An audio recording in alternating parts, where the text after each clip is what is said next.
He's okay. He just felt it tight against Bristol City, and bearing in mind the problems he's had with his hamstring, it was prudent to come off, and I certainly didn't want to tear it like he did last time. He was out for a long time. And he went and had a scan. There was no damage to it, but it started tying up. So he's okay. He's fine, and he's trained this week. He's in good shape. It's a massive boost, isn't it? Just the way he's been playing, possibly as well as anybody in the division. He's a key man for you, that kind of link man in the centre, isn't he? He is. He's. I don't know if he's played any better since he's been here. Maybe he had a spell when he was in his pomp with Murph, the two of them up front. And then the pair of them had injuries for a long time. We never had that same partnership for a while. He's been very good this season, yeah. And if at any stage you're without one of your quartet of strikers, Ben Falami keeps banging in the goals and shows that he's capable of maybe filling a spot on the bench. You must be pleased with his development. I'm delighted with his development. Yeah, he's really matured. He's certainly progressing. He trains with us more often than not now, and. He's not looking out of place. So yeah, I've seen his performance with the 23s.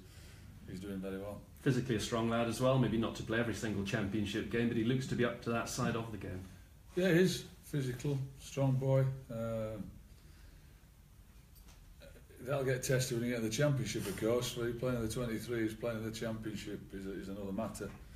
But he can handle it. He trains up against the centre backs here, and he copes well. He's no problems with that.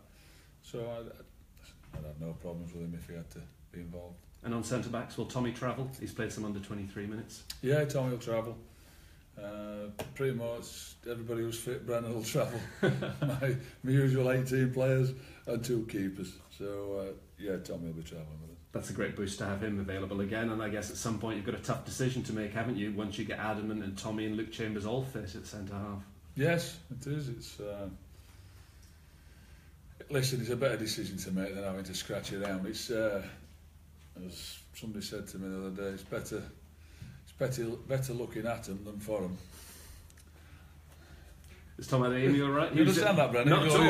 You just glazed face there. I thought I'd just move on. I know. Quite clearly didn't understand that. Not at all, no. So it's better looking at 6 centre-halves than looking for them. Oh, absolutely, yeah, well, of course that's what I said, Ben with my Yorkshire accent, didn't get it. Looking at them than for them. How's Tom Adeyemi? Everybody in Barnsley understood that, guys. All the on Facebook in Barnsley, thank you very much. How's Tom Adeyemi? He was the other hamstring problem. He didn't even get a kick against Bristol City. Is he going to be all right? No, he's not. No, he tweaked his hamstring in the warm-up, and Tristan had to step in. Tristan did very well, actually. He's still having treatment. He's looking at Monday for training, so he'll be looking at the Norwich game, I think. And what about Emir Hughes and Teddy Bishop as well? Any further forward now? Emir Hughes is still struggling on with that Achilles, so no nearer training as far as I'm aware. He must be a bit nearer training. I'd like to think so, but he's really having a tough time with that. Bish, though, he's out on the grass, and I think I said a couple of weeks ago when I asked him, he said, "I'm great. I'll do for me." Just leave it at that. I'm not going to interrogate him anymore. It's not very often I've had that response from Bish, and again today he's just said exactly the same. He feels really good. Emir must be so frustrated to have come in the summer, having done so well, and looked to start at Crystal Palace. He was that close, wasn't he, at one stage? Yes, we all saw what a very talented player he is, and what the contribution he made at the end of last season. So I was really excited in signing him and looking forward to him playing, and of course he was as well. Everybody was. So yeah, it's been a bit that's tough on all of us, that, but tougher mostly on Emir, of course. And how much of a difference will Tommy and Adam make to that side of things, having them two back? Well, when you get defenders back, you'd always hope that you'd concede less goals, and if you get strikers back, you'd hope you'd score more. So just exactly that with the two coming back. Adam made such an impact, didn't he, when he made the step up? He really took it in his stride, and it's you'll be delighted to have him back, because that was such a shame. Yeah, he looked a really good signing. He's a good player. It's such a shame. It's a shame for us, for the club and for the fans not to have seen him, because he really was thriving in the league. And I think everybody's enjoying watching him play. But it's such a shame for him as well, because I think he would have been attracting a lot of attention, I think, had he been playing for the last 12 months consistently. Was there people starting to have a look at him when he was hitting that real rich vein of form?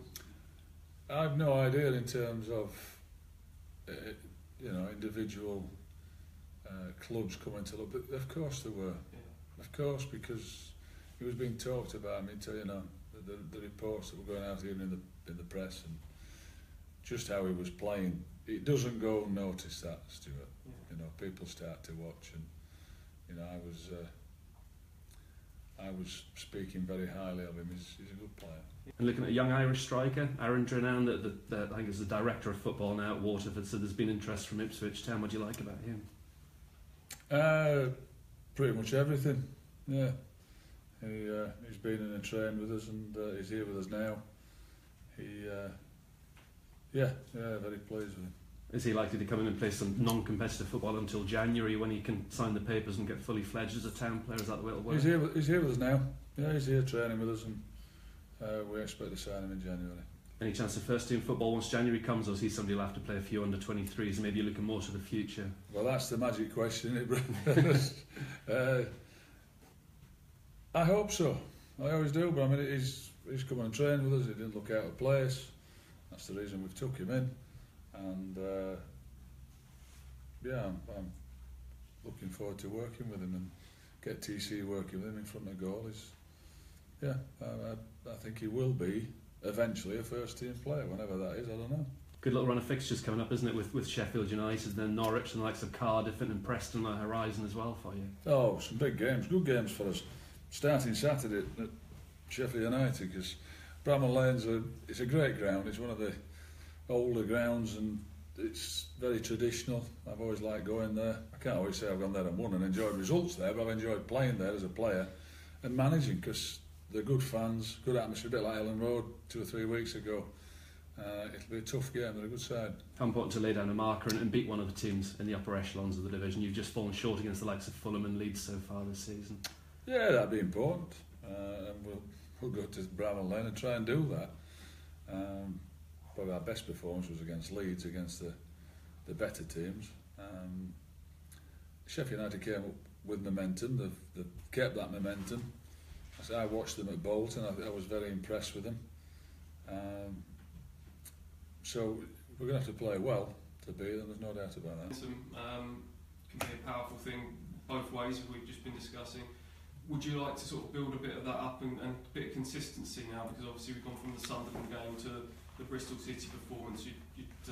Is that something that you'd now like? We've seen the standard that your side have set in some of these really good games. You want to see some more of it on a consistent basis now? Of course, yeah, of course.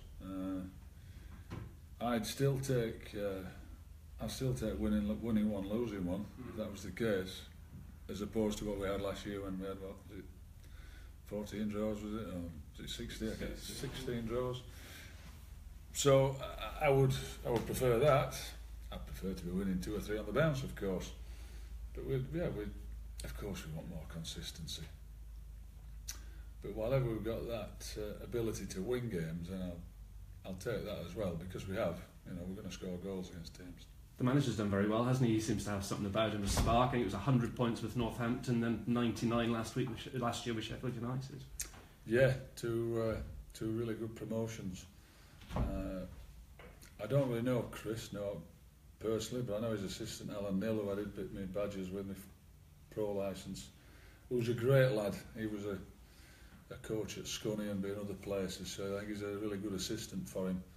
But they've done brilliantly. Yeah, I tipped them before the season. I thought Sheffield United, having seen them last season, the momentum that they had, the signings that they've made, the ground, it's a big ground coming up. It's not like a little club coming up thinking we'll just survive. They'd be coming up to thrive. And I did fancy them, and it's proven to be right.